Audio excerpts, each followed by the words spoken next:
Okay, that's as official as it gets. Recording in progress.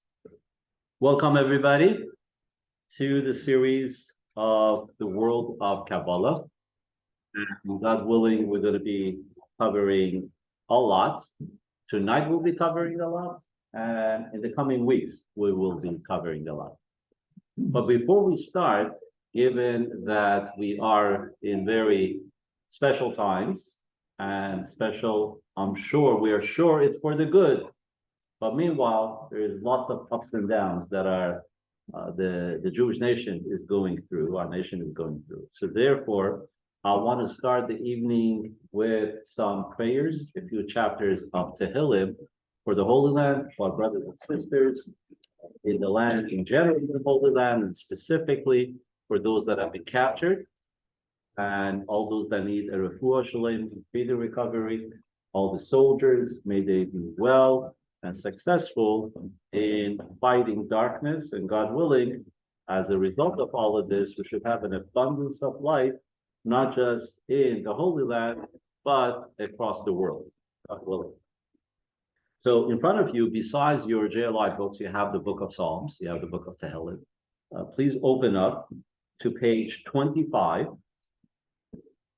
and that's chapter 20 at the bottom of page 25. Chapter 20 in general is like the Swiss Army knife of the Book of Psalms. That every chapter in the Book of Tehillim was said either by King David or the other 9 authors of Tehillim. As you may or may not know, there were 10 different authors in the Book of Tehillim, in the Book of Psalms. King David gets the credit for all of them because he's the one that put them all together, and the way he would sing them, even the ones that were said by Moses, the ones that were said and authored by Adam, and so on and so forth. So the whole thing got kind of a wraparound name for King David. Each one of those chapters was set for a specific purpose, to be able to solve a specific issue, a challenge, praising God for a special salvation that came through. Each one had a separate occasion. But there are some of the chapters that are for anything and everything. It's the key that opens up all doors. One of them is chapter 20 at the bottom of page 25. So we are going to say it all together. And whoever wants to say it in Hebrew, you could say it. In English, you could say it. And I am going to be saying it out loud in Hebrew, but again, everyone could say it in the language that they want. Bottom of page 25, chapter 20. Lam natseya mizmor leDavid, Ya'achad Adonai b'Yitzaro, Yisagev Hashem Elahei Yaakov, Yishlach Ezecha mikodesh, u'mitzion yisadeka. Yizgor kol minchasecha v'voscha yedash neselo yiten lecha chivo v'cho v'chol atzos v'yemale neranena b'shuasecha v'shem Eloheinu nidgol yemale Adonai kol mishalasecha ato yodaiti kushiyad v'meshicho yanehu mishmei kodshoy b'gvurois yesh hayeminoi el levarechev el basusim Vanachnu b'shem Adonai Eloheinu nazkir. Heima karu v'nacholu vanachnu kamnu mediseidot Adonai Hoshia Hamelech Yaneinu v'yom kareinu. We're going to now switch to chapter 130 in the Book of Psalms. It's towards the end, but not quite. That can be found on bottom of page 160. Bottom of page 160. What's the Song of Ascent? Ascent. So the songs that were, some of the songs were specifically made and authored for the Levites who would be in the temple. At the times of the temple, the Levites would be standing on the staircase that led from the women's courtyard to the Israelite courtyard where the men would be. Those 15 steps were called the steps of ascent, to go from section to the next section. And corresponding to those 15 steps is where King David created the 15 chapters that are Shir LaMa'alot, the Song of Ascent.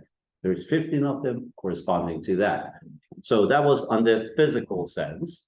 And then spiritually, each one of the steps signified another higher level than spiritual level than before for people to be able to achieve. So in those 15 chapters of Tehillim, is 15 levels of spirituality that each person could lift themselves up. So Song of Ascent. That's like, yeah, it's a fascinating world, the world of Tehillim. Okay, Kuf Lamed 130 at the bottom of 160. Shir HaMalos Mimamakim Kerosicho Adonai Adonai Shimo V'Koili Tienoz Necho Kashuvos Ekol Tachanunai Im Avonos Tishmor Yo Adonai Miyamoi Kim Haslicho Leman Tivorei Kivisi Adonai Kipsa Nafshi Velidvorei Hochalti Nafshi Ladonai Mishem Rim Laboiker Shem Rim Laboiker Yachid Yisrael El Adonai Kim Adonai Chesed Varbe Imo Pedus Vehu Yiftach Yisrael Mikol Adonai Sov. And we go to chapter 122. And this chapter happens to be also the chapter that is said for the age of the Lubavitcher Rebbe. It's customary to say the chapter of Tehillim of the Hasidic Rebbe of each generation. And this is the one that corresponds to his age, 122. Shira Ma'iloi, V'David Tzamachti, V'Imrim Li Beis Adonai Nelech, Om D'Zoi Ragleinu B'Sharayich Yerushalayim, Yerushalayim Habenuyo, Keish HaChubra Lo Yachdav, Shesham Ol Shvatim Shipeyah, Edus LeYisrael, Edus L'Shem Adonai, Kishomu Yosh B'Chisus HaMishpat, Kis Eish LeBeis David, Shalu Shalom Yerushalayim, Yishloyu Ohavoyich, Shalom lechelech shalva v'avonesoyich l'man achai v'roya d'avon shalom bach l'man beis Adonai Eloheinu avakshot toiv. And as customary, we finish chapters of Tehillim with a prayer and mishaberach for all those that are in need. Mishaberach Avoseinu Avraham Yitzchak v'Yaakov Moshe v'Aaron David u'Shlomo. The one that has blessed all our ancestors, Abraham, Isaac, Jacob, as well as those that came after, Moshe and Aaron and King David and King Solomon. He should be the one to bless the entire nation of the Jewish people, those in the Holy Land, and Hashem should help to secure the safety and release of all those that have been captured. They should be well 100%. All those that have been injured, they should have a refuah shalema, speedy recovery. And the entire Achenu B'nai Yisrael, specifically Chayalei Tzahal, the soldiers, wherever they are, Hashem should protect them from any harm. And they should be able to have a speedy victory over the enemies of the Holy Land and the Jewish people. And they should be able to come back with their heads high, victorious, of light over darkness. And let us all say Amen. Good. Okay. So now we're going to jump right into the class for tonight. You have the books, you could open them up and we could turn to the first page as we get ready here. And first, let's talk about what it is that we are going to be doing tonight. And that is introduction to the world of Kabbalah. And in order to be able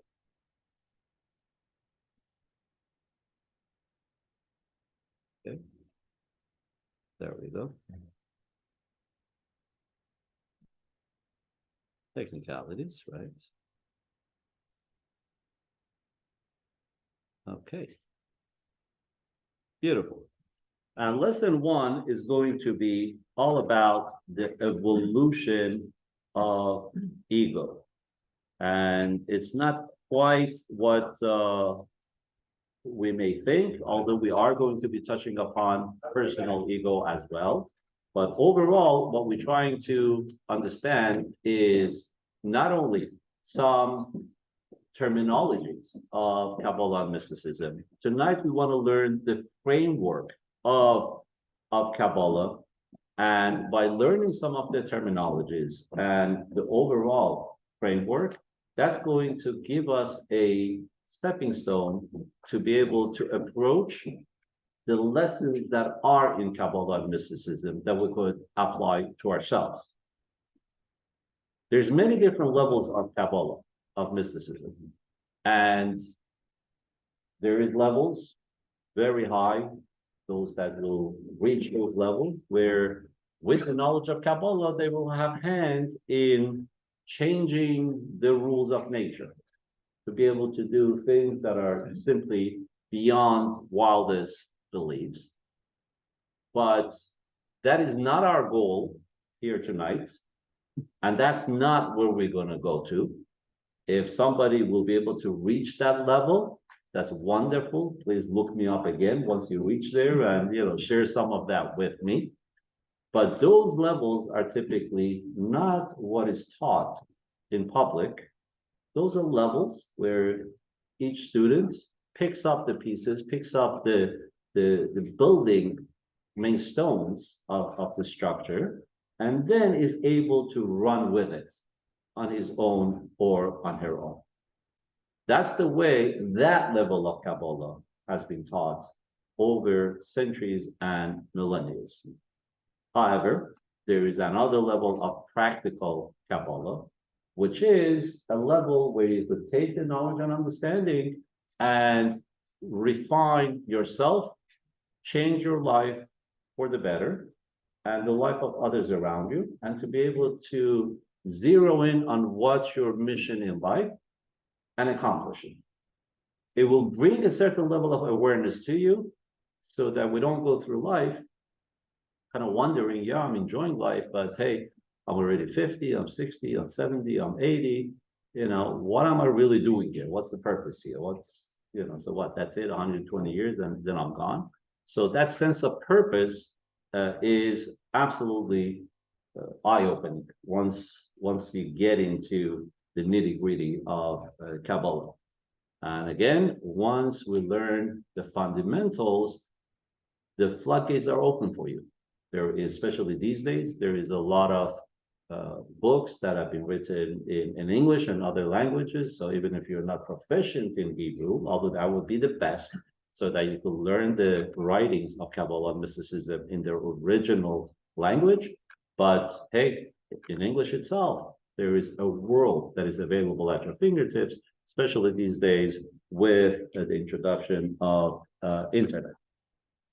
So we are going to go to the first page, and I actually don't have student page 3, I guess, is the first page of what you have there. Okay. So the first question is, let's start with where you're coming from, okay? Your perspective. And that is, what comes to mind when you hear the word Kabbalah? Madonna. Madonna, okay. I have an interesting story about that. Okay, yeah. Anybody else? In a few words, Kabbalah, what is that to you? What does that mean to you? Building blocks of the world. Okay. Jewish mysticism. Mysticism, right? That's a famous word everyone identifies with. What else? Okay, which, by the way, all of that is correct and a lot more. And the driving questions for tonight will be, what is Kabbalah? What are the central teachings of Kabbalah? What is the significance of some of its key terms, like the Sefirot? I don't know if you've heard of that terminal. Some of you have heard of those terminologies. There will be many more terminologies. So yes, if you have a pen, you want to take notes, definitely do so. and I'll have a recording of this class available also that I will be able to send to you if you want to review it.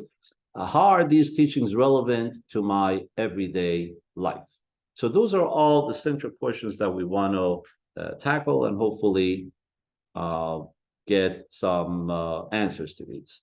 And our goal here is to understand that Jewish mysticism, as we are going to learn, is not all about, in Yiddish, we say, hopping malachim. You know what that means in Yiddish? Catching angels. Okay, a lot of people get excited about Kabbalah mysticism because they feel that it's, I'm going to have a portal somehow to a realm that is wow, and it's going to, be amazing, and which is true. However, one of the main things that we're going to learn and understand is that Kabbalah, the purpose of learning Kabbalah is not for the thrill of it, although you will experience that, but rather for the concrete direction that you will find in life to make a difference. That's what it's all about. Okay, so it's all about shifting perspective and empower growth. In your books, there should be some charts. There should be a chart. You have a folding piece of paper in there. Yeah, find it in your book. I just want you to kind of take a look at it. On one side, you have a lot of Hasidic and mystical terminologies, which we are, God willing, going to cover all of those. So you'll become proficient in all of those during the 6 weeks.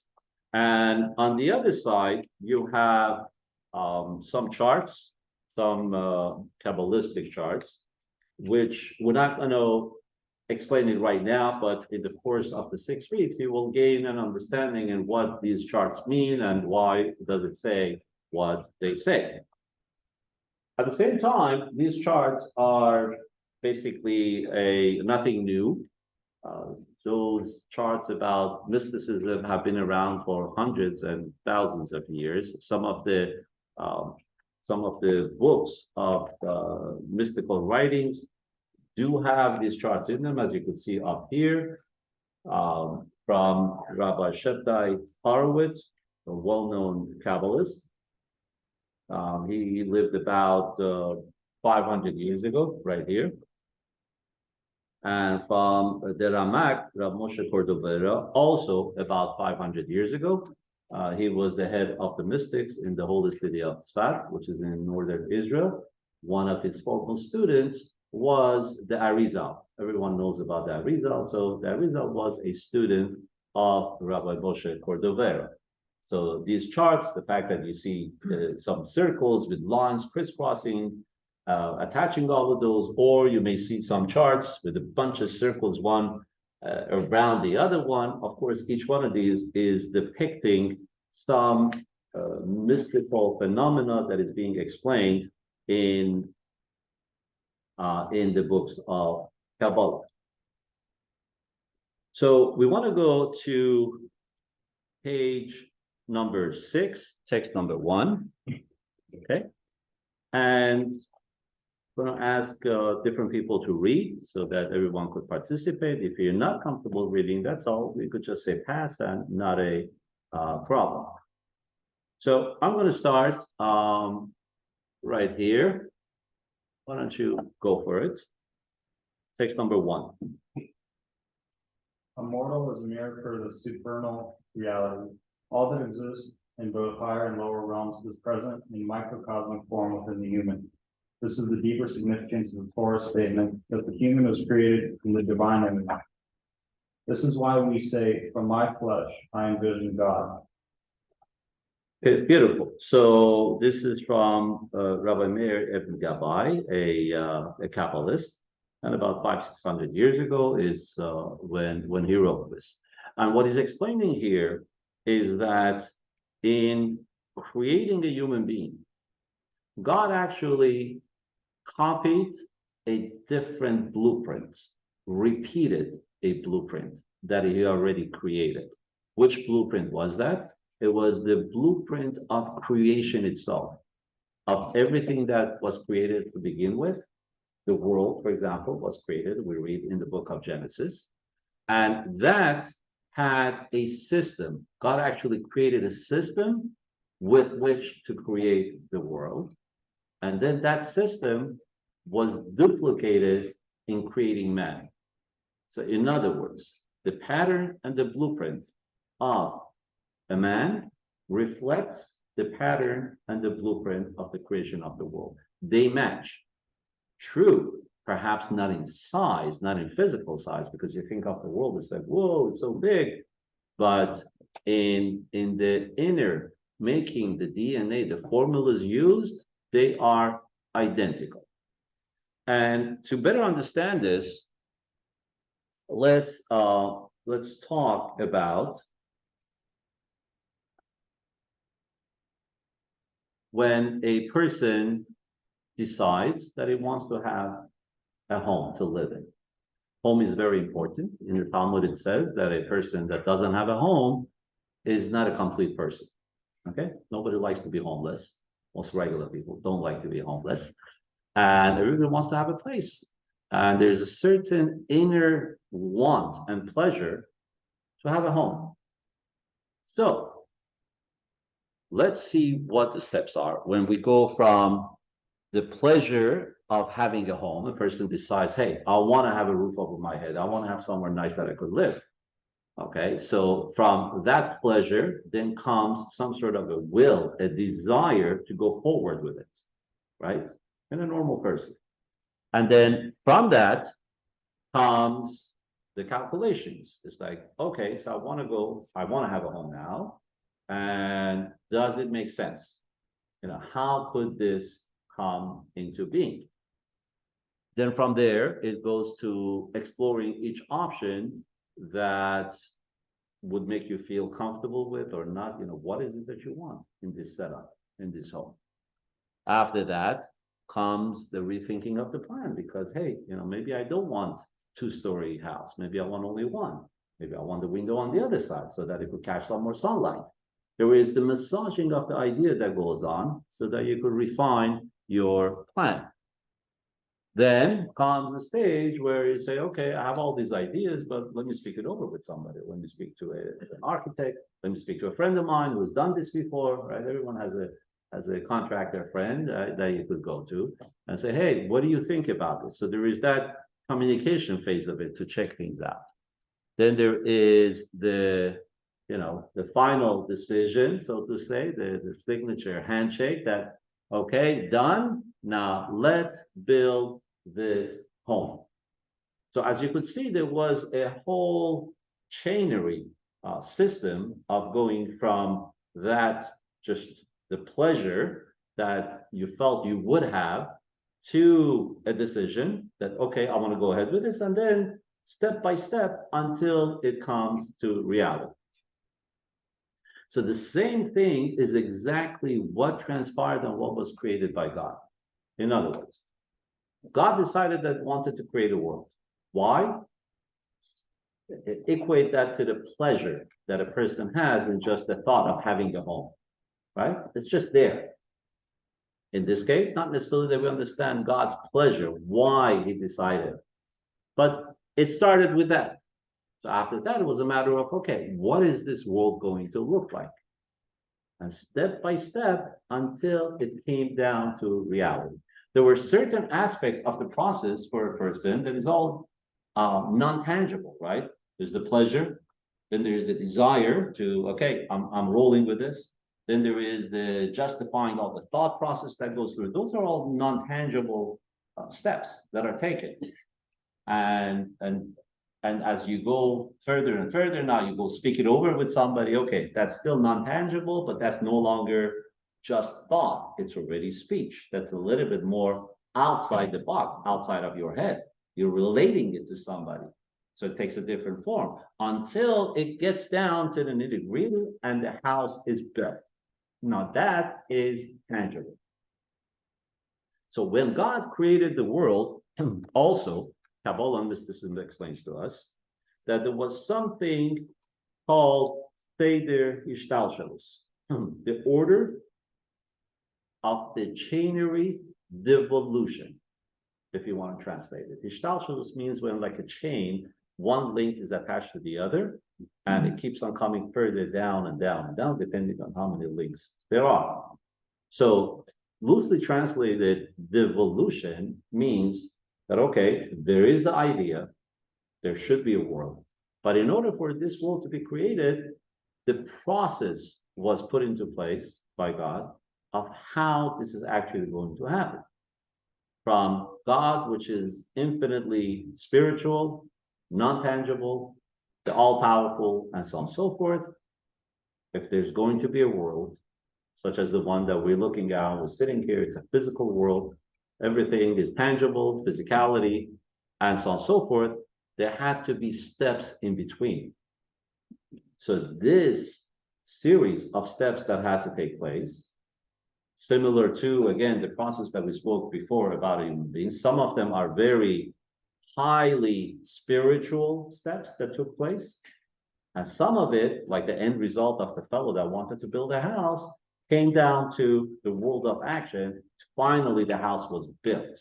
So the same thing, the final step was this physical world that we live in, but there was a lot of other steps in between that were not necessarily so physical, and some of them are absolutely spiritual. Let's go to text number 2, Arastu, if you don't mind.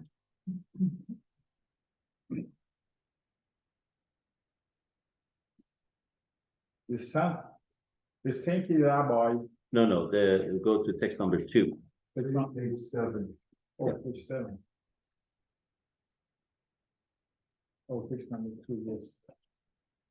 God fashioned a ladder planted on the earth, whose top reached into the heavens. This is in Genesis 28:12. This ladder drawn served as a channels through which the flow of the divine energy can evolve degree after degree in the constant pattern of progressive coursing until the flow can be received at the lowest extreme of existence. So the life force that was needed to create the world in its entirety, you have on one extreme, you have absolute just godliness, spirituality. And then on the other extreme, what you see now, which is absolute physicality, to the extent that we could see with our physical eyes. Yes, we understand there is godliness here, but we can't necessarily see it. So this process in between, like a ladder, God implemented a system where with every rung of the ladder, when you come down, you're getting closer and closer and closer to what the end result needed to be until it's completely done down here. And later, we're going to learn in the class that this ladder actually serves also in reverse. This ladder is going to enable a person to be able to climb up level by level by level, because the steps are there. Same way that it came down, it could go back up, which in fact is the basis of the entire knowledge of mysticism and how it enables a person to be able to achieve a higher level of spirituality while still in the physical world, because it's not a new path. It's a pre-existing path that everything came down through. All it takes is for you to know about it and to be able to climb back up. So that is the fascinating part about okay. So that in fact explains what, to some extent, Kabbalah is. And at the same time, we want to make sure that we also understand another framework about everything that we learn in Kabbalah and mysticism, especially tonight, where we're learning all these spiritual matters, the spiritual terminologies. We're looking at these charts, right? For example, again, look at the chart that you have in front of you, and see on the left side is the order of devolution of godliness in general. And on the right side is in the divine image, which represents the spiritual levels of a person, of a man or a woman. Now, in this chart, what I want to draw your attention to is that everything it has a physical location, right? You have certain aspects, certain levels that are higher. There's something that is on the right, something that is on the left, and so on and so forth, because, well, it's a chart and it's not a physical piece of paper. And as a matter of fact, the Kabbalists, the mystics, those that wrote those books, like the Ramak, Rav Moshe Cordovera, drew these in this fashion. However, they were also careful to warn in their books for those that read them to make sure that although they're putting these in physical parameters, that you don't think in physical parameters. That in fact, in order to be able to properly understand mysticism and to be able to learn it and advance, you need to be able to decloak and unclothe those phenomena that are being explained from their physical imagery. For example, if I tell you that after 120 years, a person goes to heaven, right? So most people, right away, what did they think? What did they understand? What did they imagine? That, okay, so for 120 years, we're living here, and after 120 years, we go to heaven. Why? Because to us, normally, heaven is the sky, and sky is up there, and earth is down here. But in fact, that's not the case. When we talk about heaven, spiritual heaven, like Gan Eden, paradise, where the souls go and so on and so forth, heaven is right here. Paradise is right here in front of your nose. You just can't relate to it. You're not on that plane. But it's not a physical height. It's a spiritual height. It's higher spiritually than the plane we live in. That's why we cannot relate to it. But nonetheless, for example, if I were to tell you that the mysticism talks about the seven heavens, again, right away, the imagery that comes to our mind is that heaven 1, heaven 2, heaven 3, heaven 4, right? Or as we're going to soon learn about the 4 different worlds that God created. And we even use the terminology, one is higher than the other one. But again, we're not talking about world 1, world 2, 3, and 4 in height, but in spiritual levels. But it's all the worlds are right here in front of our nose. Same space. It's just, it's a different frequency. So that's one of the first rules that we need to establish in everything that we're going to learn, everything that we're going to see, whether it's a chart or something. Now remember, it's not physical. It's just that we're limited to how we could present it, especially when you put it down on a piece of paper. It becomes physical. There's no other way to show 2 worlds if they're both occupying the same space, but one is higher than the other. How do you do that? You just put one above the other. That's how it's done. Okay. So what is Kabbalah? A sophisticated exploration of the order of devolution. And we already spoke about the fact that you cannot be a millia vidilia. Anyone knows what that is? Oh, yeah. Uh-oh, we're all very old, I guess. All right, my kids do, so that's how I know about it. It's a children's book that, Vanessa, there is one more book here if you want to grab it for yourself, and you could either sit there, you could sit there. You sit there, right there. It's a funny character. The Amelia is her name. It takes everything literally. So when her mother says, Amelia, could you do me a favor? Could you put out the lights? In the storybook, that's what she does. She goes, unscrews all the light bulbs, and she goes and hangs them outside. Okay, she's putting out the lights because Amelia takes everything literally. It's a funny series of books. Many books have been written about this character. But now we have learned that the order of this chainery of the world, which in Hebrew is called Seder Hishtalshalut, is non-material that we're talking about, these walls. So keep that in mind. So going back to one of the images that we had about one of the charts. Okay, so here we have, and again, we're not going to try to understand this right now, but each one of the circles represents another spiritual level. And you see the way that it's drawn is that, okay, one is higher than the other one. But you also see that the author made it like a circle. It's like, okay, if you think this one is higher, at the same time, look, it's down here too. So this is not for the sake of literally height.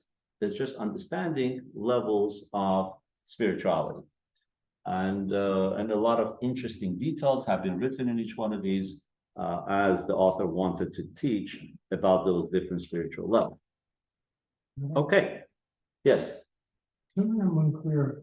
You said when God created man, he was the same plan he used to create the world, which is how Genesis describes it. First, he creates the world. Right.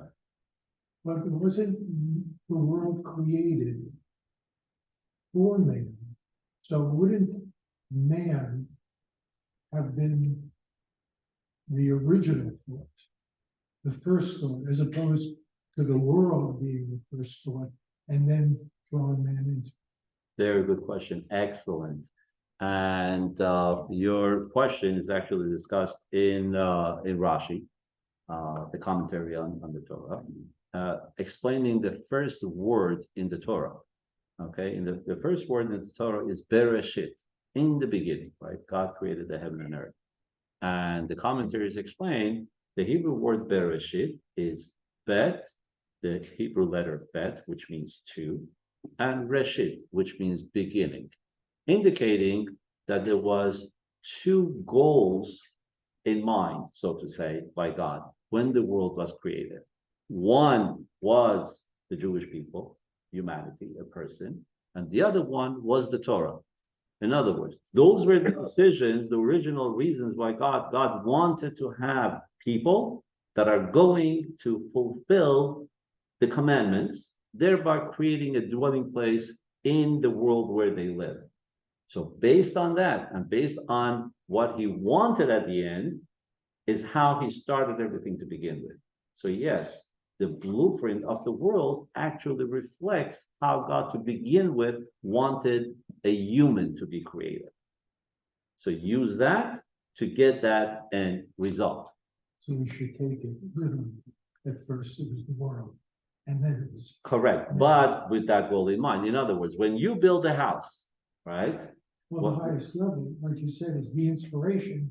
Right, of our home. right, So exactly. So God's in that, we wanted people, or we wanted.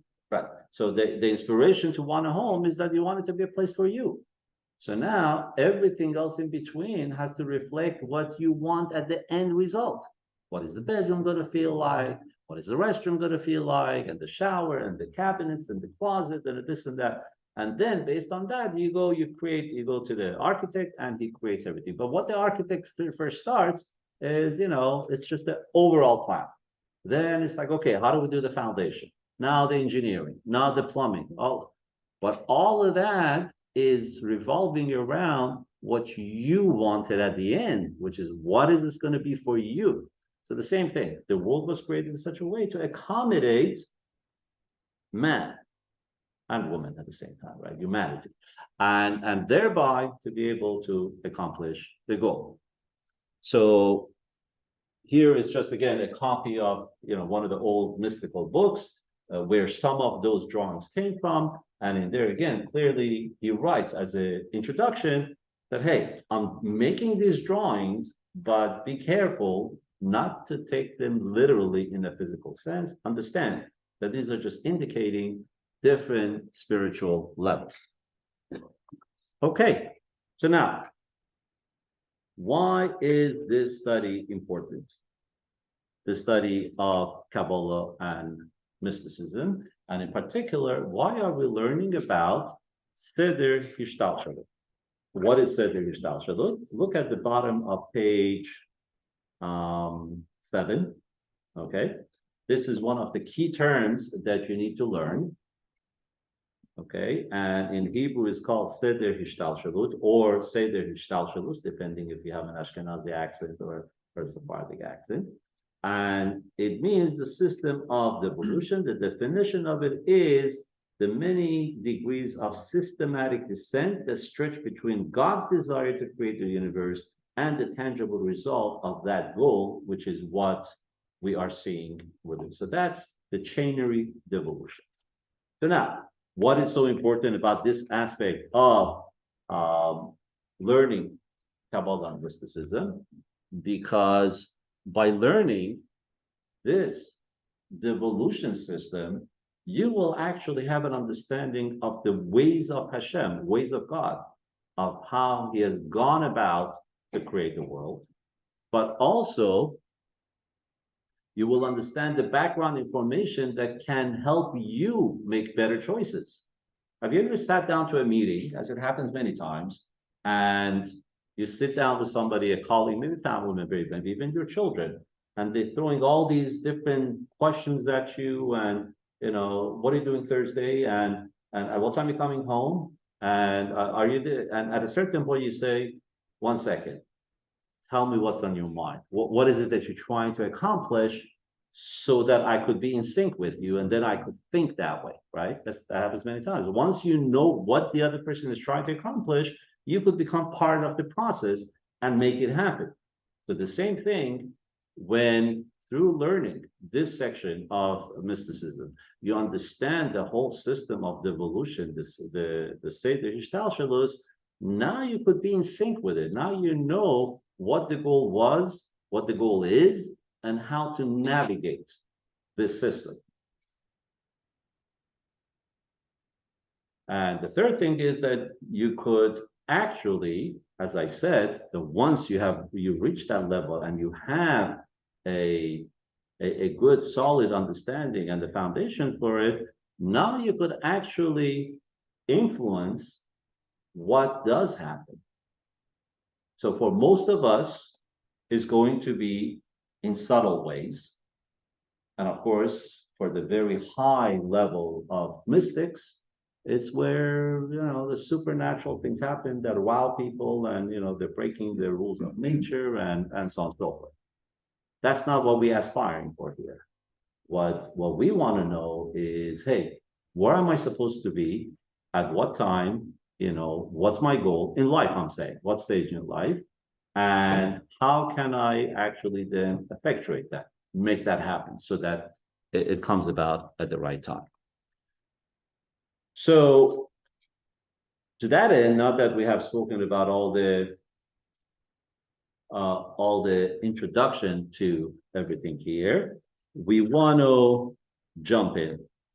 And what we're going to learn now is, as part of this devolution, there was 4 different general worlds that have been created. 3 of them are before our world, okay? And although there's so much to learn about them, and some of them are here, we're focusing on the bottom 3 tonight. There's higher than this one, these worlds as well. But we were just talking about the bottom 3 of these worlds. Okay, which is at the bottom of the chart also, just in case later you want to refer to it when you're at home, you want to review this or something. And these worlds are Beriah, Yetzirah, Asiya. Those are the 3 Hebrew words, and we're going to explain what they mean in a moment. And then, as part of the bottom one, Asiya, which is the spiritual world, the bottom part of that is the physical Asiya, which is our physical world. So the world we live in is part of the lower of these 3 worlds. There is one higher than these 3 worlds, but we're going to cover that, God willing, in the next class. This is going to be the focus of our class for tonight. So let's go to text number 4, Beth, can I ask you to read text number 4, please? Sure. The Zohar discusses the existence of three spiritual worlds that precede our physical universe. Their titles in Jewish mysticism reflect the varying degrees to which they are endowed with a sense of partial independence from God. The greater the sense of self, the greater the loss of an empowering surrender to God. Okay. So, this was text number 4. Yes, Okay. Introduction. Page 9. Okay, so continue. Continue below. God's glory includes Beriah, and God bestowed this unto the human. God's glory includes Yetzirah, and God bestowed this unto the human. And God's glory includes Asiya, and God bestowed this unto the human. Okay. So what this is from the famous work of Zohar, the most famous book of mysticism, the book of Zohar. So what's explaining here in this part of the Zohar is talking about how not only the worlds were created as far as creation all overall of the worlds, but this pattern equivalent to each one of the worlds that was created, it actually shows itself in the human.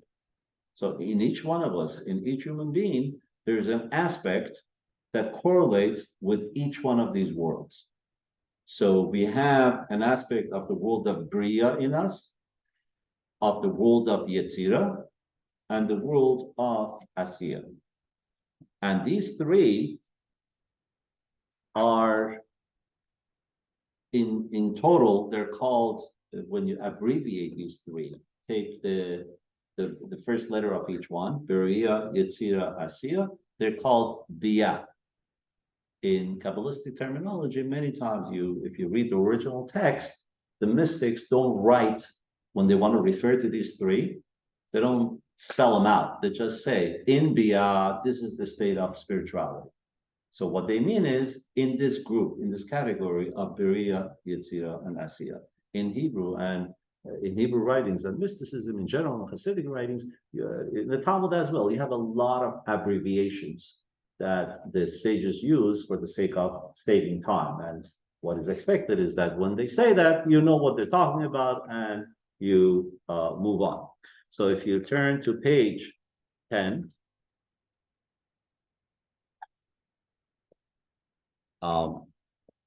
is where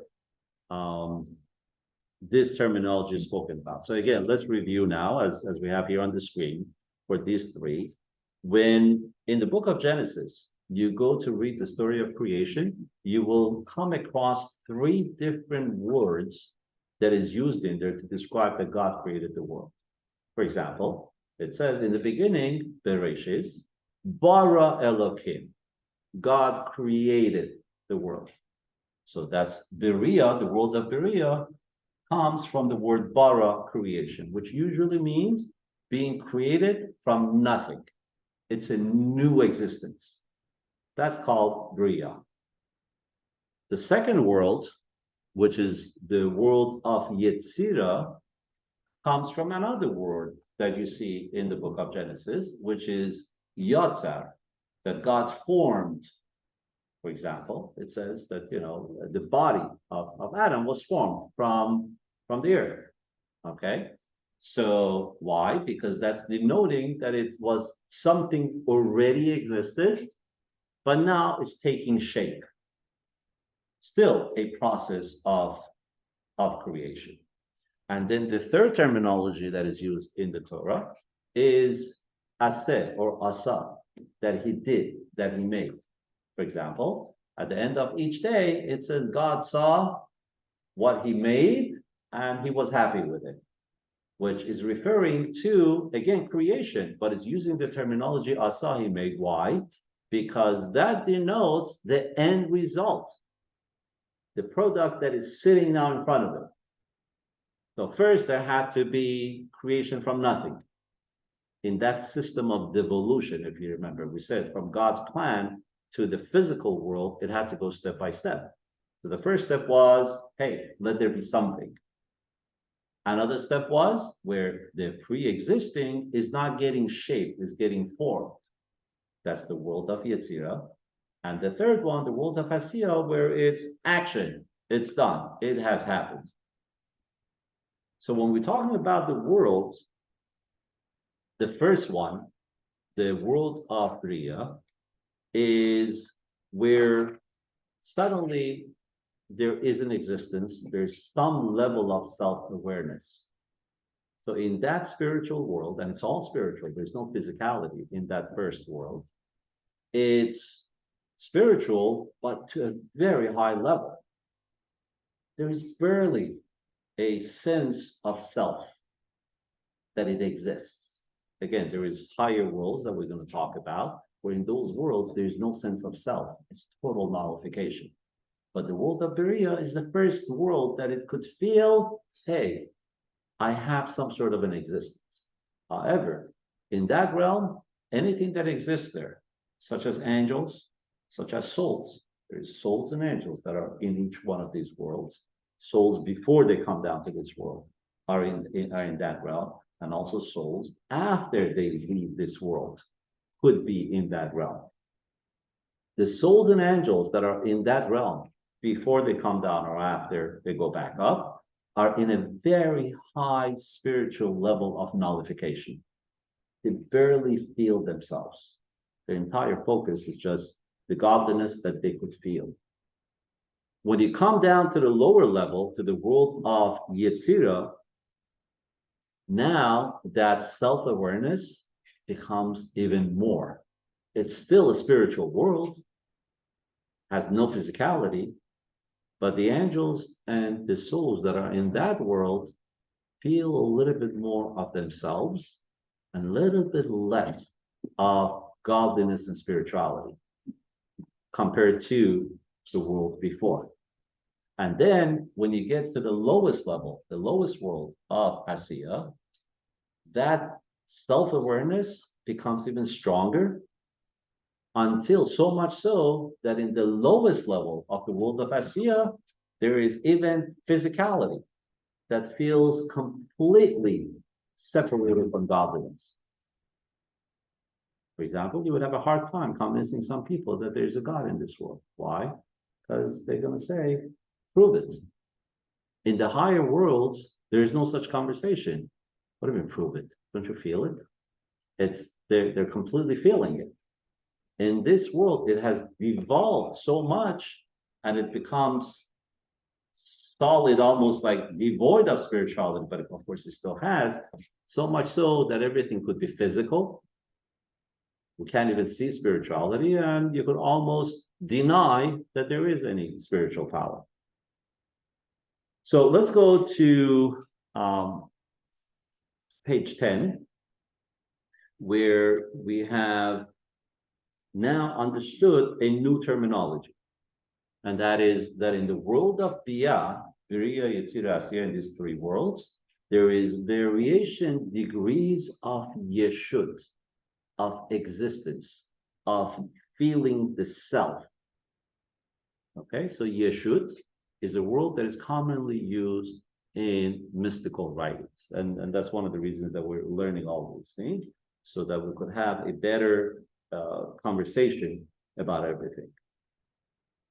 So now, let's go to here our review. So we spoke about the fact that Bia is an acronym for the three worlds, each one representing, being created, being shaped, and being made, the same terminologies that are used in the Torah. And we have learned about Yeshut, existence, which is when everything feels the self. And there is three stages of development,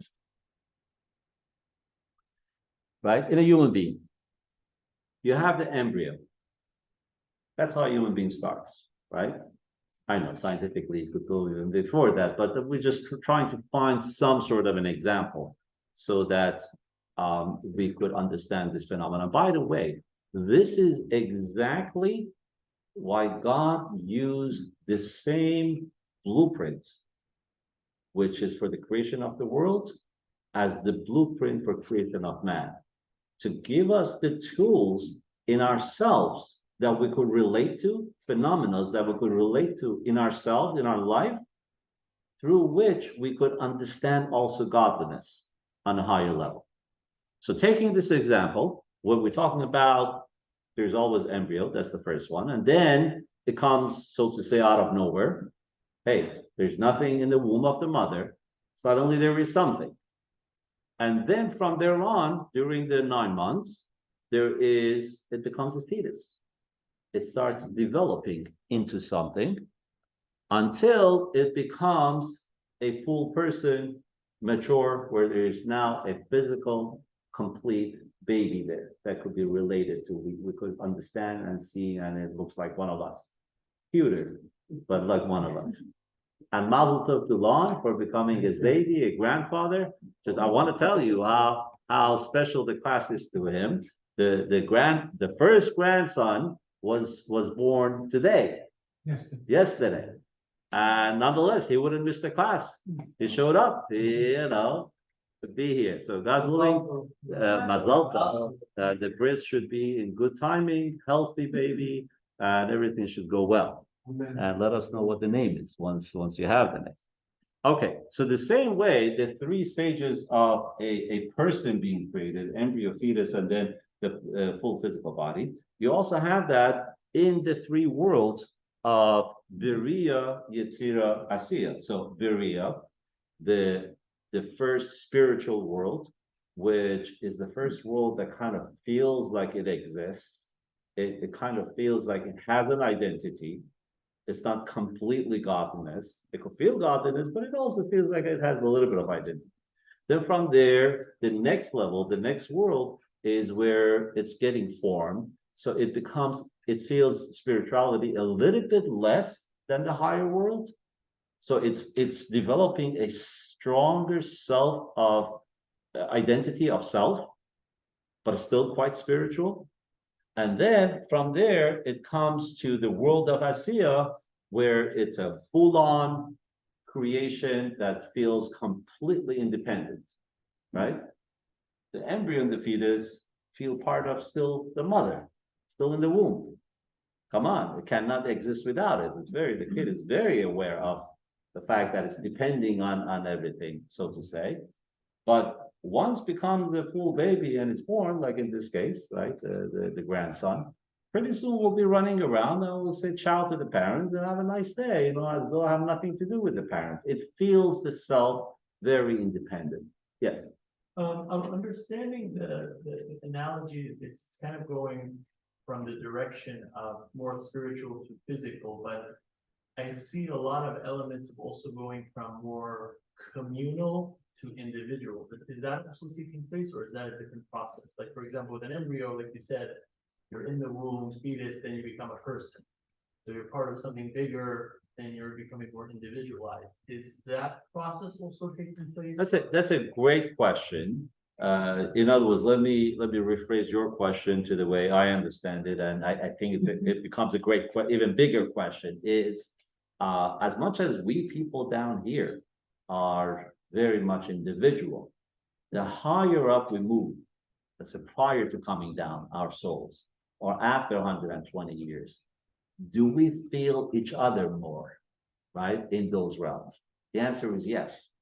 Okay, so there is more of a everyone being connected, everyone's receptor is up, everyone gets the same wavelength, and so on and so forth. As opposed to, for example, we read that in Gan Eden, in paradise, after 120 years, depending on the level that a person has achieved, they will get to be on certain levels where they're going to learn more about godliness, perceive godliness, and enjoy it, and so on and so forth, together with others. There's a whole grouping system of where a person is going to be with other souls. So great question. Great question. Okay, so we spoke about the names of Bria, Yetzira, Asiya.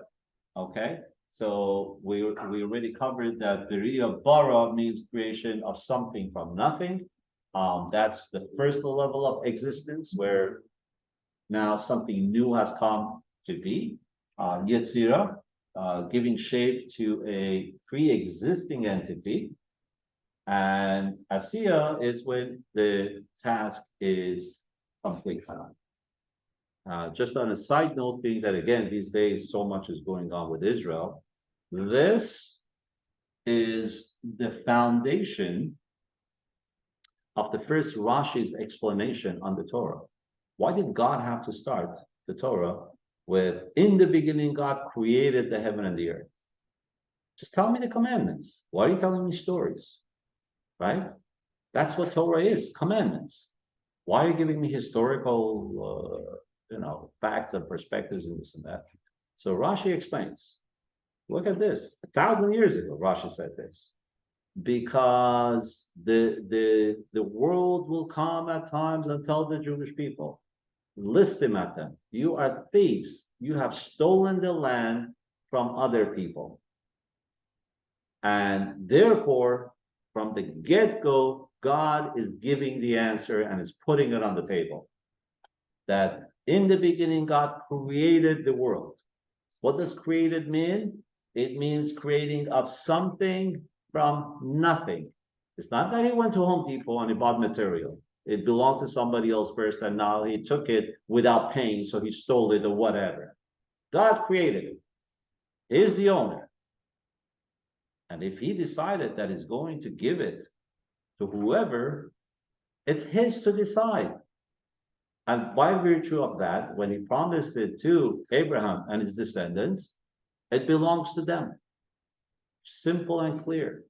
Throughout history, so many nations came and attacked them and kicked out the Jewish people, and they came back and so on and so forth. And in 1948 and 67 and this and that, it's all irrelevant. The fact that we won all the recent wars and were able to defend ourselves and stay there, this and that, that's not the real reason. Maybe other nations of the world use that kind of reasoning for saying, oh, we are fair and square, we won it in a battle. That's not our answer. Our answer is, we're not putting claim to the United States. We're not putting claim to Iraq. We're not putting claim to any of those places. It's just what God gave us. It was his, he gave it to us. It's ours. That's our claim. Fair and square.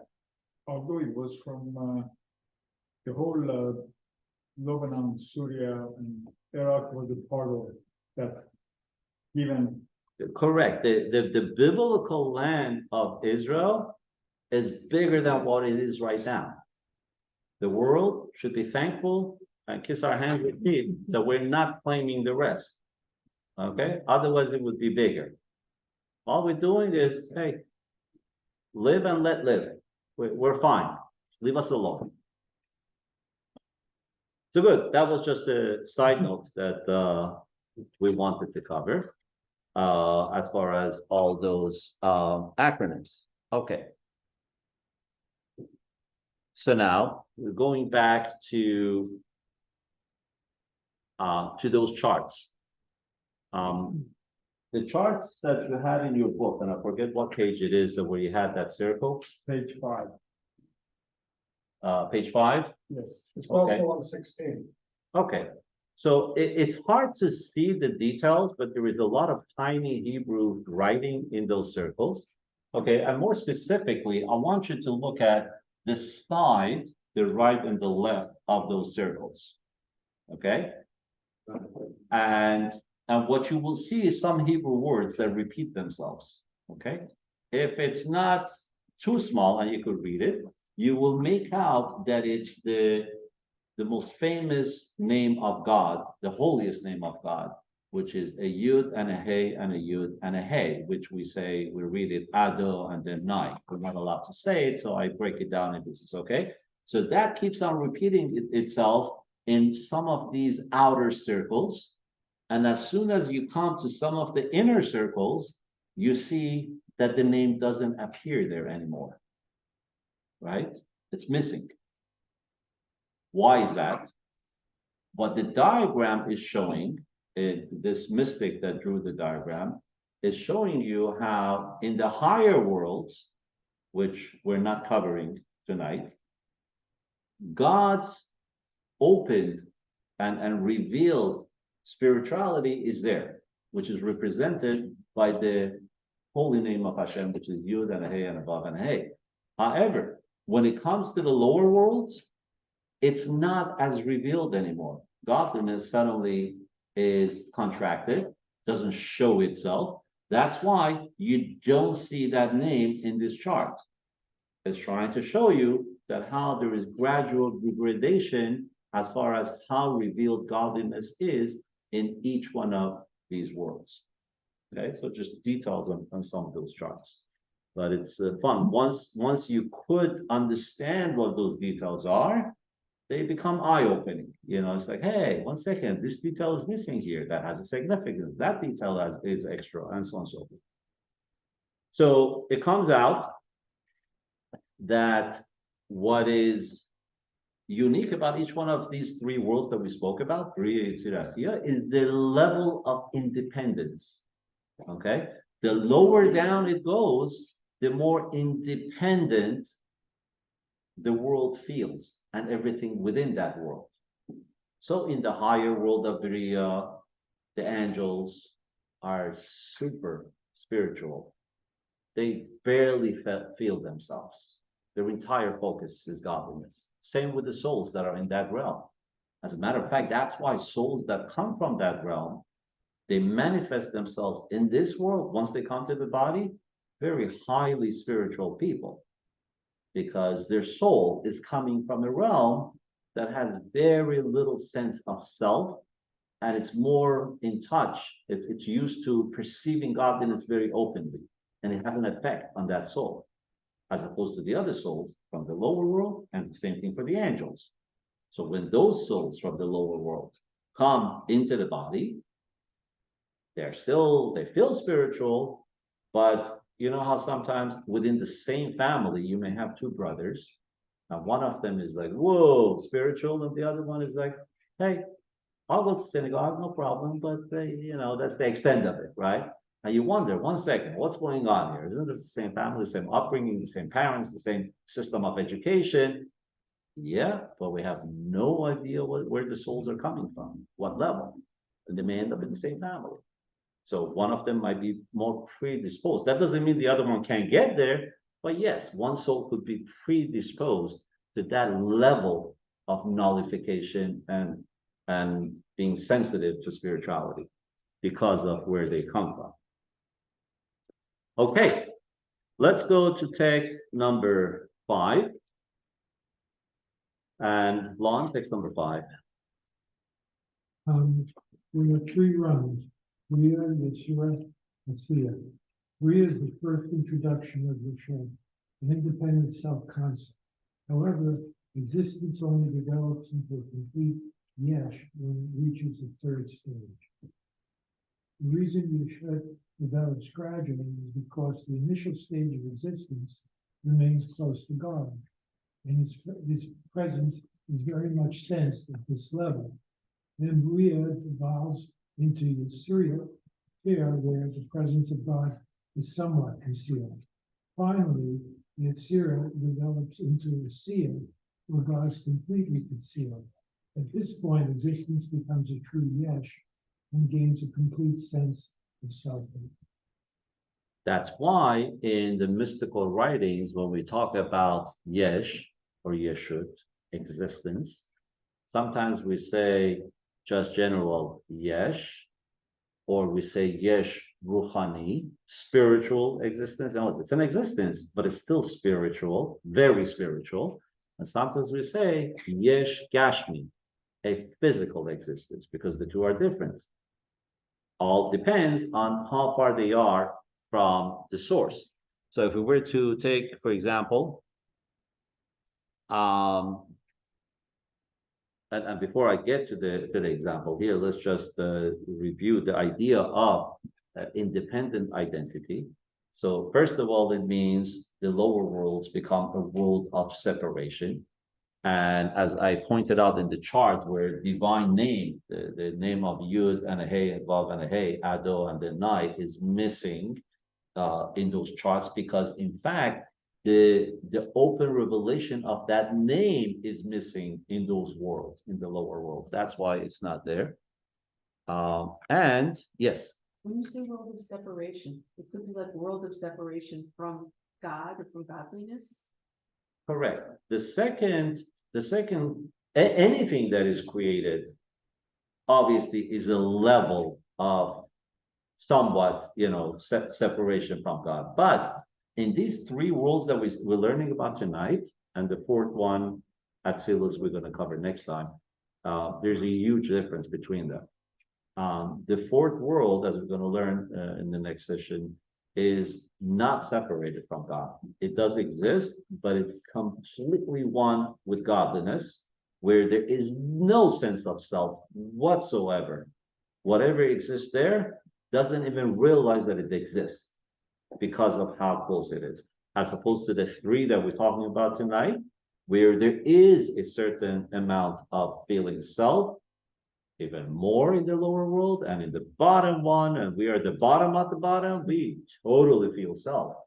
We feel like we're it, and we have nothing to do with each other. We're fellow human beings, but I'm myself, and I could think, and I could eat, and I could this and that. I exist, to the fullest sense.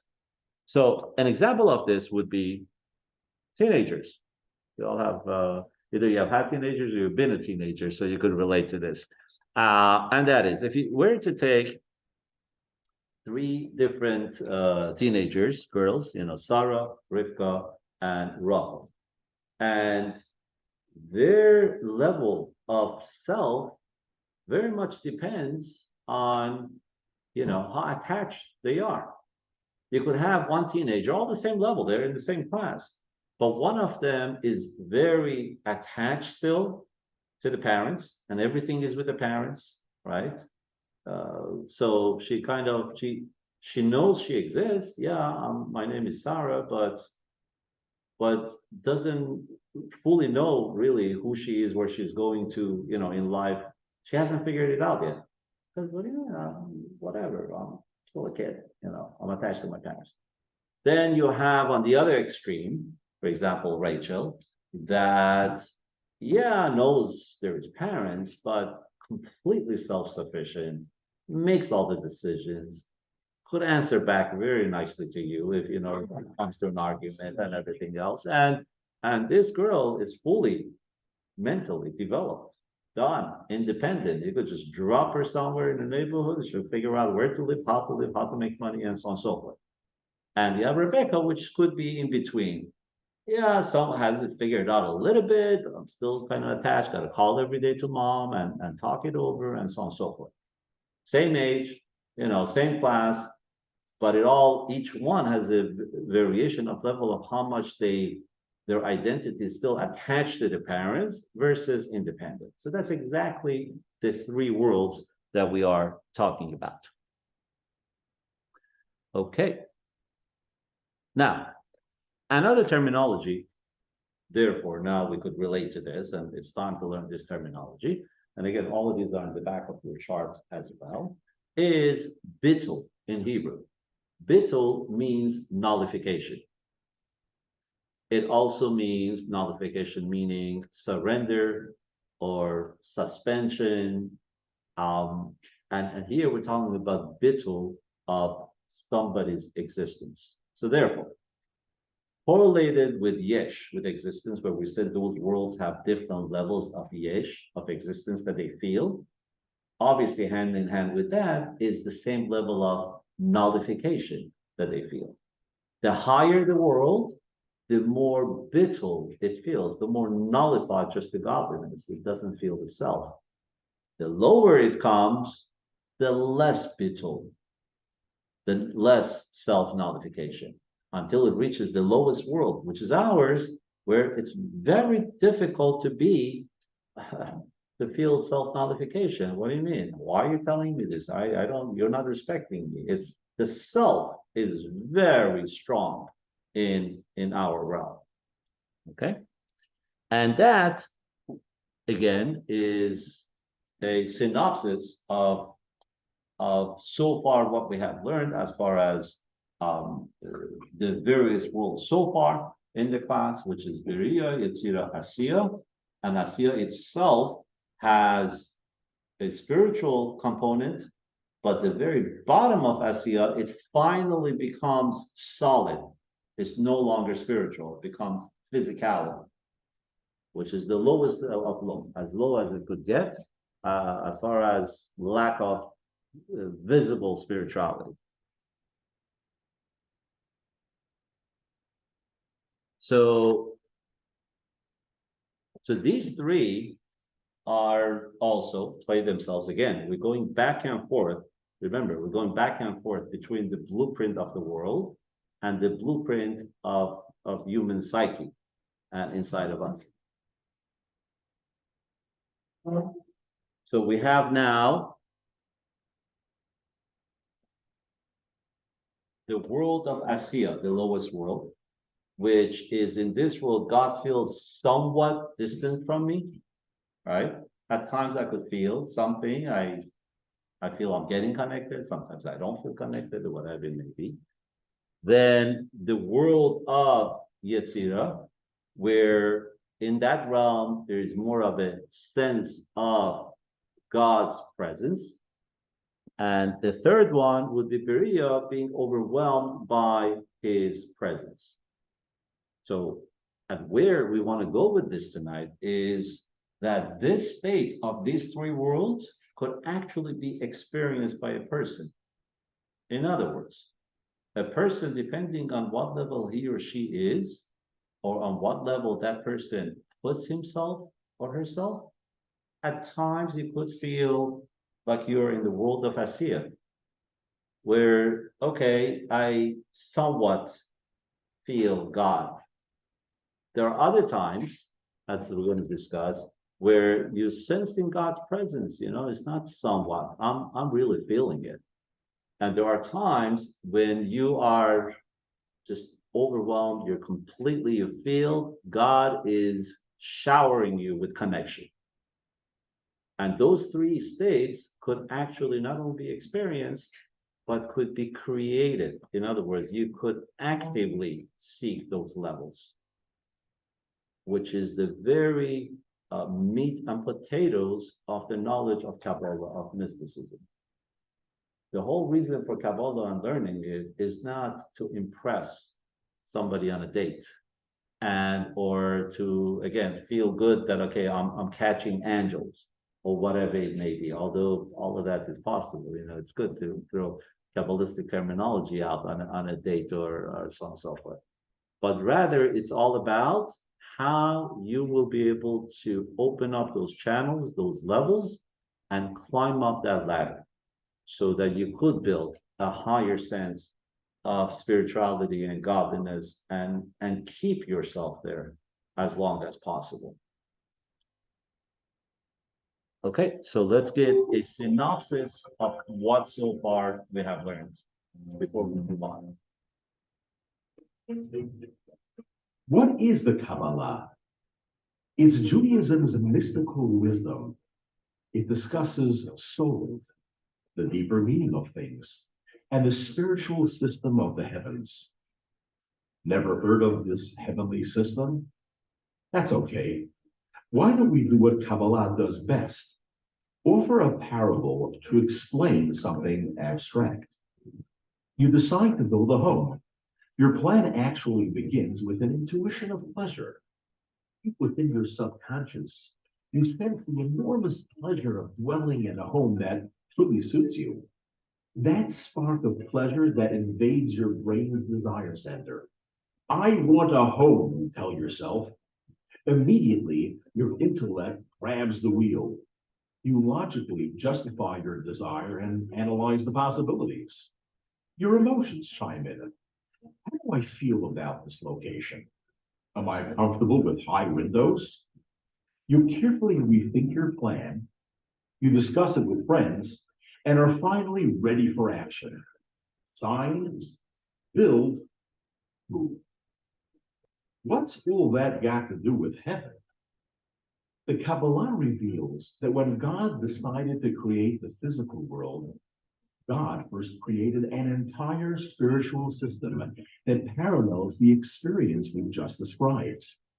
In this first video, we'll take a quick look at the final three stages of this system. In each subsequent video, we will climb one level higher as we explore this supernal chain of command. The mystical work titled the Zohar discusses the existence of three spiritual worlds that precede our own. Their names are Beriah, Yetzirah, and Asiya. These worlds are inhabited by angels and souls before they descend to earth, and those who have passed away and flourish in the afterlife. In Hebrew, the word Beriah means to create something from nothing at all. So in the spiritual world of Beriah, for the first time in the entire system, things exist that are aware of their own existence. They feel independent, outside of God. That's amazing, because nothing is independent of God. But in Beriah, God hides his presence to enable entities to emerge with a sense of self. Nevertheless, the angels and souls that inhabit Beriah feel tremendously close to God and are completely focused on God. Everything here is fragile, extremely close to losing its identity and being blissfully overwhelmed by proximity to God. So, God took it one step further and created the spiritual world of Yetzirah, which means to give shape to something. This is where the sense of independence from God truly begins to take shape. Here, God hides his presence to a far greater degree, which allows the spiritual inhabitants of Yetzirah to develop greater self-awareness. That said, God is still sensed in the spiritual place. And so, God made Asiya, which in Hebrew implies a complete and final product. From its perspective, the sense of independence from God is complete. Asiya has two linked layers. Its top layer consists of spiritual beings, and in its lower layer is our physical universe, the tangible, material world we know so well, where we struggle to relate to the divine force that continuously creates us. The good news, even as we reside in the physical Asiya, our souls keep a connection with those higher worlds from which they emanate. The spiritual Asiya helps us peer beyond the physical. Yetzirah empowers us to suspend our self-focus long enough to sense God's presence. And Beriah helps us feel blissfully overwhelmed by God's presence, at least momentarily, such as in a moment of meditative prayer. So, we walk planet Earth, but at the same time, we can be firmly rooted in the bliss of spiritual loftiness.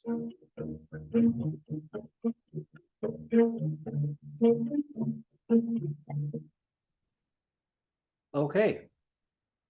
So now that we have reviewed that and we have that tucked away, that understanding, we want to further understand the distinction between these worlds.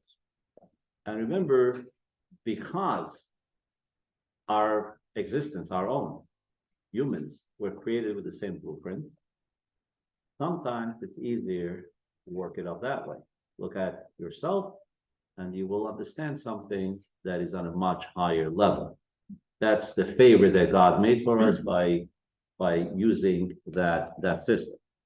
So now, if I want to explain to you in ourselves the difference between a soul of a person, what's inside the soul, and the behavior of the person.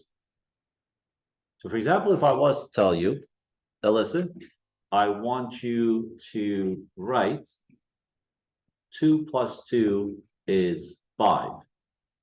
And I want you to write that I love moldy tofu. Okay? Can you do that? What's the answer? Yes. Yes, you could. Okay. Can everybody do that? It wasn't a resounding yes. Next, if I was to tell you, say 2 + 2 is 5, and say I love moldy tofu, can you do that? Yes. The answer is yes, you could do it. Third, I want to tell you, I want you to think that 2 + 2 is 5 and that you love moldy tofu. Can you do that? Yes. Okay. Now, all of this said and done, the fact is that deep down, you know that's not the case, right? But can you think that if you were asked to? The answer is yes. Can you say it? Yes. Can you write it? Yes.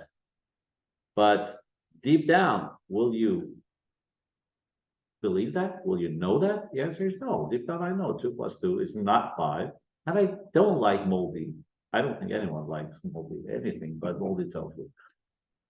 So what does this tell you in human beings? It tells you that your thought, speech, and action, when you write, doesn't necessarily have to match your deep knowledge, your soul. What you know as a fact, that 2 + 2 is 4, that's a fact, right? Unless you're some creative, mathematician, I don't know. But nonetheless, that's okay. You can control your thought, speech, and action to actually be something else different than your real belief and your real knowledge. So, to that end, when we are talking about the chart that is in front of you, right, and in your where on the right-hand side, we have the blueprint of a person's DNA, so to say, all the different levels and faculties and the powers of the soul. Okay, so the top 3, which in Hasidic writings and in Kabbalah are called Chachma, Bina, and Das, wisdom, understanding, and knowledge, which are responsible for your creativity, your comprehension, and when you personalize it, where it becomes part of you, that knowledge, that creativity, that comprehension becomes part of you. It has now become personalized. So all of that is part of that fact that you have deep down. But when it comes to thought, speech, and action, which in Kabbalistic terms, they are called the clothing of the soul, right? So that could be different. If you go to page 14, key term, right, which is the new terminology I want you to learn, levushe hanefesh, the clothing of the soul or the garments of the soul, which is referring to what the soul could enclose itself. That's how the soul can express itself. Okay. What is special about the clothing of the soul? Thought, speech, and action. Well, the same thing that is unique about your clothing. Okay. Is your clothing you? No. Are you wearing it? That's true. That's how you're manifesting yourself. You express it to somebody. If you're in the mood of being sporty or you want to wear a suit or whatever it is, you're expressing yourself. But that is not you. Your clothing doesn't define you. And you could change it at any given time if you wish to do so. So therefore, thought, speech, and action of a person, which is the clothing of the soul, can operate in ways that contradict your soul. Okay? You will have a very hard time to get me to walk around with, jogging pants, but it's possible, right? It's possible. Why? Because at the end of the day, it's not me. I can force myself to get into that and walk around. But it doesn't have to match your true what it is that you're up to. They could easily be changed. Hey, change from this gear to that gear, from this clothing to that clothing. And also, they're referred to as levushim, garments of the soul, thought, speech, and action, because it's exactly that. Your nature and your inner identity is separate than the identity of your clothing, speech, and action, and thought of the soul. In other words, let's say you are an introvert. Okay, is there anything wrong with that? There's absolutely nothing wrong with that. But does that mean that you can never speak up and never be outgoing or anything of that sort? No, of course not. Even though, and you know yourself what your nature is, even though you may know that you're an introvert, there are times when you say, I gotta go introduce myself. I gotta go do this. I gotta do that. Why? Because your thought, speech, and action doesn't necessarily have to absolutely match your soul, which comes to play in a person where if a person has a tendency to do something, let's say wrong, you feel like letting loose on somebody for something they have done. And as a matter of fact, that's your nature. You get angry easily. You know yourself. Temper is an issue that you have. So do you say, that's me? You know, what can I do? It is what it is. The answer is no. That's fine. Nobody's blaming you for what may be your nature. Okay. It could be worked on and maybe changed, maybe not. Not too many people actually change throughout life. Maybe the psychologist and the therapist could help us get there. But one thing you could do, you don't necessarily need to act on that nature. Even if you feel angry, even if you feel like, letting the other person have it. Remember, your thoughts, which is feeding into your emotions, what you're thinking about that person could actually be changed. It's just the clothing of your soul. It's not your soul. Even if your soul says, son of a gun, your thought could be diverted, could be rerouted to think about something else, someone else, or another point about that person, maybe some redeeming factor. You surely could control your tongue. It doesn't necessarily have to say everything that you're thinking or you're feeling inside, and surely the action. That's why, even though you come across somebody that you really didn't want to meet, and you're still capable of saying, hey, how you doing? So you're speaking nicely, you're smiling, you're putting out your hand. Why? Because your clothing, you're in control of your clothing. You could change your clothing. It doesn't have to match what's going on inside. Which in general is something important for us to know in life. Remember, even if you feel this is how you are, you should know that you could put yourself in a different position. And this corresponds to the three worlds, to the world of Beriya, Yetzirah, and Asiya, where each one of them has a different level of sense, a different level of spirituality that we could relate to. Okay, so how does this correspond? So first of all, there is thought, right? So senses the soul's feeling more forcefully, right? Thought is the first step from your soul. Whatever is coming out, first it engages the mind. You got to think about it before you speak or you do action. So your thought is the closest and senses most whatever is going on. And the thought of a person is always working. Your mind cannot stop thinking as long as you're awake, and even when you're sleeping, actually, your brains are working just on a different level. But brain cannot, unlike let's say speech, you could stop talking, but you cannot stop thinking. And also, it remains unknowable to others. That's the unique thing about the thought. Keep your thoughts to yourself, right? You have heard of that? Okay, why? Because hey, it's okay, even if you think it that way. You don't need to say it. You don't need to share it. And in the world of Beriya corresponds to this level of the thought of a person. So the three faculties, the clothing of the person's soul that we spoke about, you will find these three patterns in the world of Beriya, Yetzirah, Asiya, the first one being Beriya.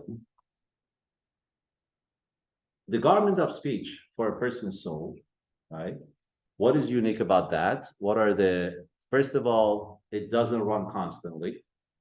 And it's unlike thought, which is just to yourself, speech, it could be observed by others towards the outside.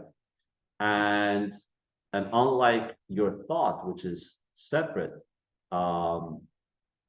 unlike your thought, which is one part and parcel with your soul, when it comes to words, it's separate than um, than of course the other person, but it's still somewhat connected to the speaker. The person is saying the words, right? It's still emanating from the speaker. And of course, it's not tangible, just like thought. That's the world of Yetzirah, where in the world of Yetzirah, if you recall, it's a level where it's still spiritual, it's not tangible, there's no physicality there. It still feels somewhat connected to godliness, but not quite like the world before, like the world of Bria. And then you have the action level of a person, what you do, which action exists outside of you. It's not your speech, it's not your thought. You do something and it's done, right?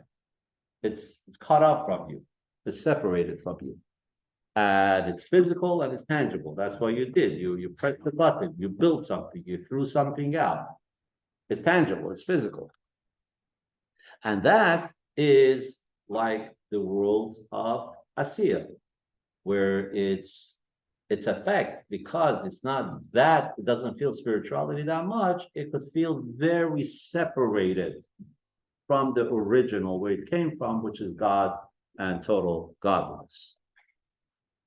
Okay, so first of all, we learned that even if my natural tendency leans towards, for example, arrogance, I could still act modestly. Why? Because the garments are different than the soul. Doesn't matter what the real inside is, but I could have different garments that I use. Even if my character is more cynical, I can still speak favorably of others, because the clothing of my soul is different than the soul itself. Or even if my inclination is to be anxious, I can still think calming thoughts.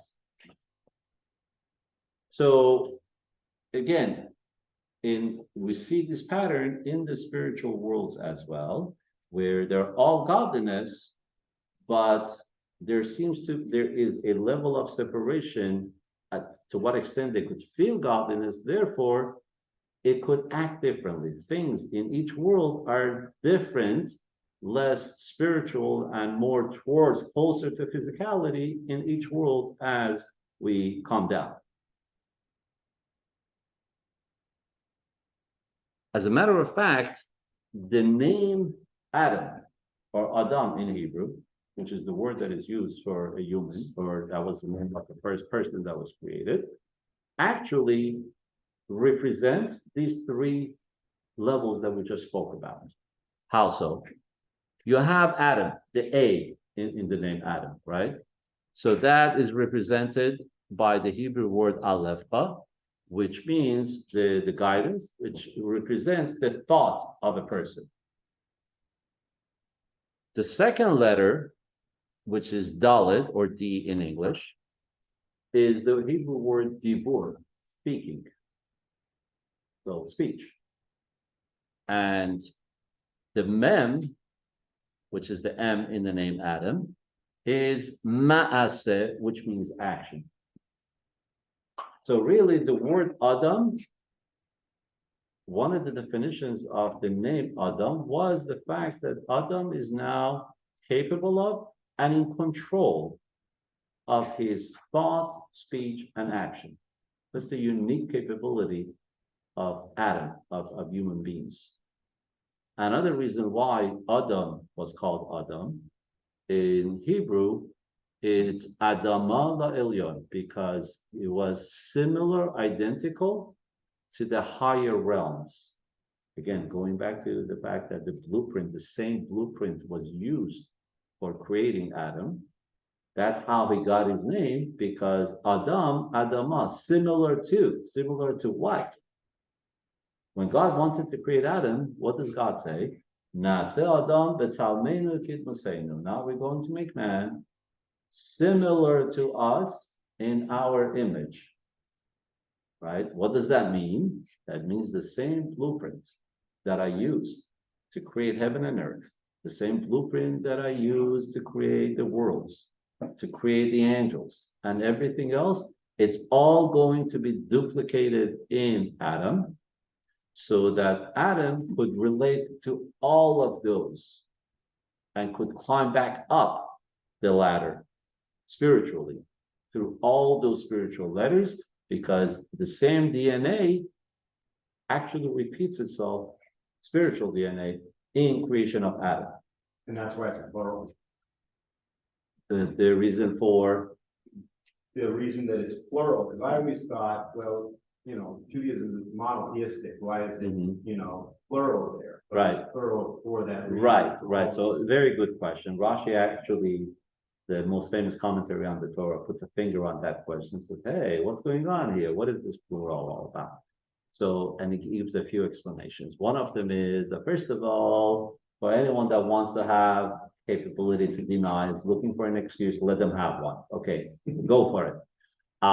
But then he also, in mysticism and in Kabbalah, is explained that here, what God was saying, that in this human that is going to be created, we're going to have everybody's consent and partnership from top to bottom, from heaven to earth, from all the angels and so on and so forth, that all those qualities got to be chipped in this one as well, so that this one will be capable of, from all the way down there to all the way up here, human is going to have that capability. So it's, in other words, let's put from everything. In other words, God says it's going to have capability to reach me. It's going to have capability to reach the angels. It's going to have capability to reach the first world of Atzilus, Bria, Yetzirah, Asiya. All of those will be mixed into the pot. So here we're talking about, again, the similarity of what's in us as a blueprint of the world as well. So we're talking about thought, speech, and action, which is the components of making important decisions. Let's first catch up with some of our reading here. Text number 6a. Jorge, would you like to read? 6a. Maria, Yeshua, Shai, Asiya. Asiya are comparable to physical garments. We can always remove our garments and dress in alternative garments because garments are not part of our essential self. In our soul's experience, these correlatives of speech and action, which are not relevant to the core of our soul, of the soul, but serve only as garments. Yeah. So now let's go to text 6b, Larry. Maria corresponds to thinking, Yetzirah to speaking, and Asiya to physical action. So the same thing we see when it comes to conveying, let's say, if you were to turn around to whoever's sitting next to you and convey to them your feelings about a loved one, okay? And you explain everything and so on and so forth. So now, what is the effect going to be? So obviously, the way you feel about that loved one is going to be very different than what the next person that is hearing from you. But also based on that thought, speech, and action that you have put out and the other person perceives is the variation of levels that each person is going to understand how close you are to that person. So obviously, it's much closer to self. But going back to the levels that here we want to review, which is the 3 steps of making an important decision. Number 1 was to think, strategize, plan, right? So that's thought. Second one is consult with friends, experts, and mentors, which is the level of speech. And then to implement the decision into reality. And are all of these steps needed? The answer is yes. In order to be able to properly live, you actually need all these three: thought, speech, and action. Corresponding to these three is the three worlds of Bria, Yetzirah, Asiya. Why do you need all three? Because the bottom line is your thinking must be translated into action.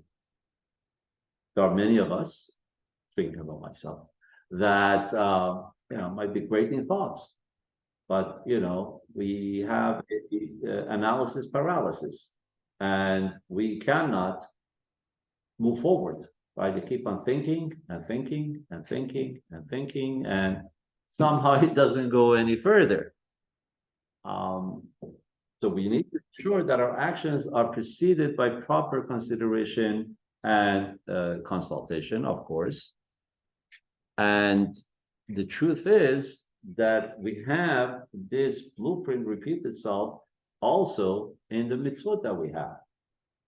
The commandments that we have, some of them are all about action. For example, giving charity, right? It's all about fulfilling it, handing over. Sometimes the mitzvot are about thought and speech. For example, prayer or learning Torah. Okay, it's more speech oriented and it's more thought oriented. And the truth is that sometimes some of the mitzvot involve all three. You have the action of the mitzvah that you're doing. Let's say you want to put on tefillin, right? So you have the action of putting on the tefillin. And then besides that, you have the blessing that you say, Baruch atah Hashem Elokeinu, so that involves speech. And not only that, you have the third component of it, which is you are concentrating. You have in mind that, hey, I'm fulfilling this mitzvah because God said so. So now you have the thought, the speech, and the action that is combined in this. And again, going back to the correlation between a person and the worlds that were created. So you have the Bria, Yetzirah, Asiya, where each one becomes more and more closer to physicality and further away from spirituality. But nonetheless, all three were created. God could have created the world without any of that, right? There's no rules. God is all capable. He could have skipped everything and just make one. But he decided on this system in order to give us the capability of being able, again, to understand ourselves and to be able to climb up. So we see the blueprint when it comes to fulfilling mitzvot, for example.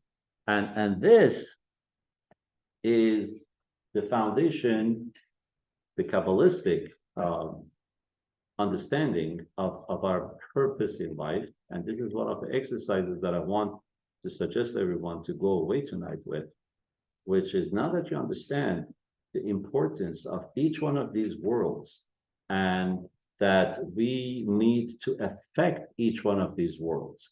And in ourselves, that mirrors itself in action, in speech, and in thought, correlating to those spiritual worlds.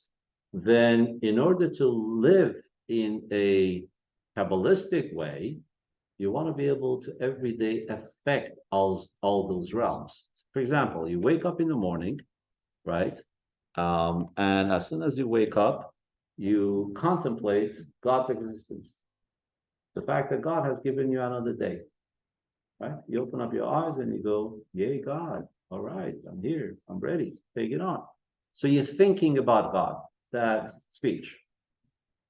And then, which is the world of Bria, all spiritual, not much physical, no physicality in there at all. And comes then, as we have in the Siddur, in the morning prayer, that right away, when you wake up, after you wake up, you say Modeh Ani, right? It's one sentence. Modeh Ani lefanecha melech chai v'kayom. I praise you, Hashem, the everlasting God. Sheherzarta bi nishmasi b'chemla rabba m'secha. The fact that you have returned my soul to me, your kindness is abundant. So that's speech. So far you have covered two things: thinking, thought. The next one is speech. You brought it to a lower level. And after that, what's the next thing that we do? we wash our hands, right? We wash Netilat Yadayim. We have a cup next to our bed in a little in a bucket or a bowl, and the water has been prepared from the night before. And right away, you wash 1, 2, 3, 4, 5, 6. Why? Because just like in the times of the temple, the Kohanim, the priests, before they start their daily service of Hashem, they would purify themselves by washing their hands so that they could serve God in purity. And we do the same thing. Every day when we wake up, we right away think about the one that has returned our soul to us. We verbally say it. We thank Hashem for returning our soul to us. And right away, we take action, some actionable thing which sets the stage for our daily routine of serving Hashem.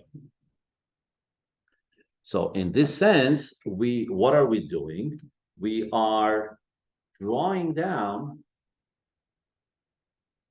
the flow of godly power that goes through the three worlds and how it shows itself, what those three worlds stand for, we duplicate it in our personal life. So you're on your way to become Kabbalists, mystics. You're conducting yourself according to the spiritual levels. Okay, and now nice sitting along one.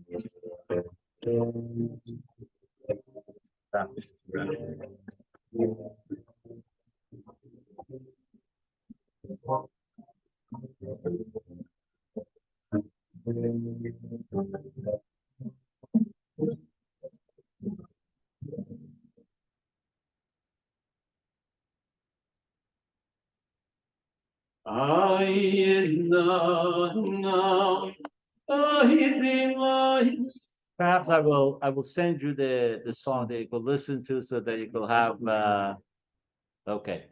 So here is a The synopsis. disposition of our internal character need not automatically dictate what occurs in the realm of our thought, speech, and action.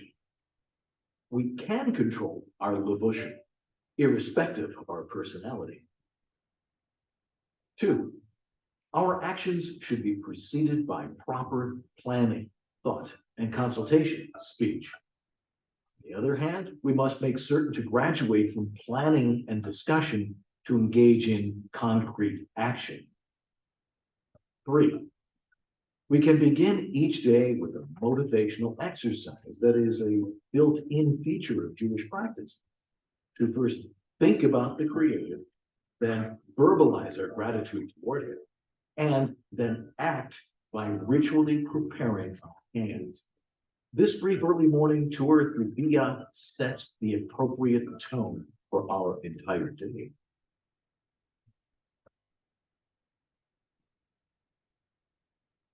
So tonight's class, we covered a lot. I would like to suggest a new routine that you would introduce in your daily life, which is the reciting of the Modani and washing your hands. And starting that sets the pace for the rest of the day. Today, we learned about the various worlds.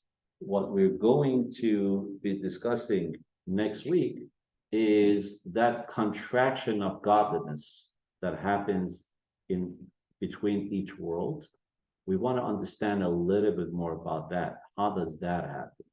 How does the endless God that we know and we think about, how is it that as the worlds one after the other, suddenly there is less and less and less? What is that process? And how does it affect us? What lessons do we learn from it? So that's, God willing, is going to be next week. Also, for next week, if you're going to, if you want to, I'm going to, God willing, right after the class next week, I'm going to be going to New York for the Kinus HaShluchim, for the conference of all the Chabad rabbis that happens once a year. And I'm going to be there for a few days. I'll be back before our next class after that. However, it's an opportunity where I go to the gravesite of the Lubavitcher Rebbe for a visit anytime I go to New York. If you wish to send any letters that you want me to put at the graveside of the Rebbe for any prayers and requests, anything that you have, you could do so, and you could just, whether you put it in an envelope or whatever, or you could email it to me.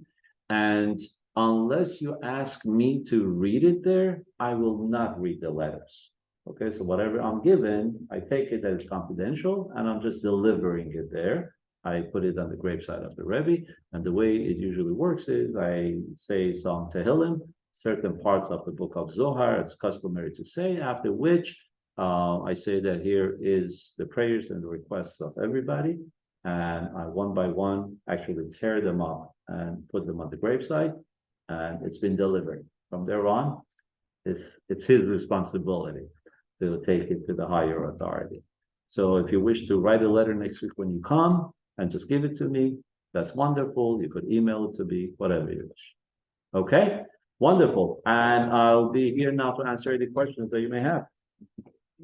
Thank you, Rabbi. My pleasure.